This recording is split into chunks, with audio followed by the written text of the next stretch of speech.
So I had started, well, okay, so I've been really getting into Mississippi John Hurt because he died like a year before I was born.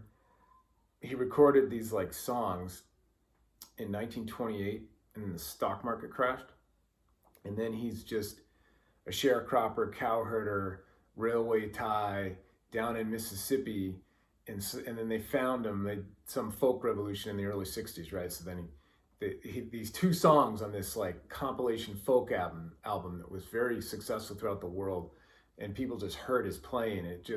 He had revolutionized acoustic guitar playing in 1928, but no one really knew till like 1963. And then he had like 3 years of fame, and then he dies, right? So I just been really quite amazed. If you can go on YouTube and find really any song by him.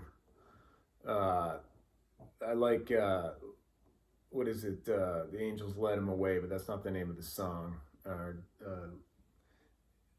Lewis Collins, that's a great song.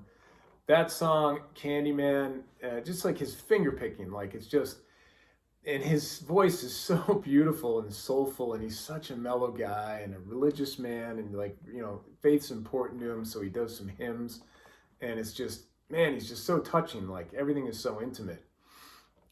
But his playing is just masterful.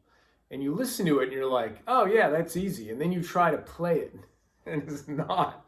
He's doing so much different stuff just with his right hand, left hand, and then his voice over the top. It's just so out of this world. And so anyway, I've been trying to figure out Lewis Collins, and I can't.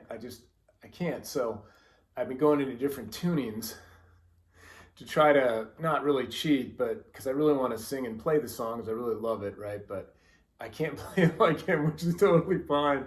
So I just will listen to his stuff, but I can't. I just keep wanting to play this song, right? Anyway, so I did that for a while, came pretty close, whatever. And then I went into some different tunings to see if I can make it easier, and it's not. It's really just standard. And all he's doing is playing like a G chord.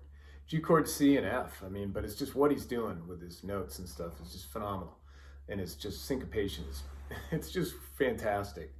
I can see why he was so influential, to like Fahey, and then of course then Cocky, and like Mississippi John Hurt, man. He did a lot to wake up the blues and the folk that was recorded way back when, before the crash. So I just really have been enjoying that. Anyway, so I go in these other tunings, and then I go into a tuning that I have not been in years. It's a C tuning, pretty much, and just kind of came up with an instrumental.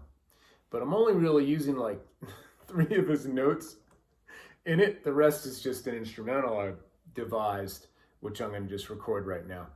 But I think it's like C. It's about as low as this E string can go before it buzzes out because the tuning head's busted. But anyways, like C, G, C, G, right? So that, and then I have C, and I just left this at E. I don't think it's really a C chord. It might be. I don't really remember. I know it's that, Bronwyer, Jimmy Page, so that like that tuning. But anyway, so I've been finger picking a lot, not playing with a plectrum. And then, long story short, forgive me, but I was finger picking this thing that I wanted to record. I'm like, hey, this is a good instrumental. Let me just do this and stuff. There's nothing to do with Mississippi John Hurt, except what I've told you, the backstory, okay? But it really is totally unrelated to music. But check him out. You probably already know already. I'm just way late to the party, but his playing is just so cool. Man, it's so cool. You just got, even like the old recordings that are almost dead, like 1928, and very sparse and stuff. Just him singing and a guitar. It's really phenomenal. All right. So I was going to finger pick this, totally fine. But as I done a couple, 3 recordings of this phone, it's just, I'm like, the finger picking just isn't happening. So all that, say I'm pretty finger picked out. And I'm going to use this 2.0 millimeter plectrum. Okay.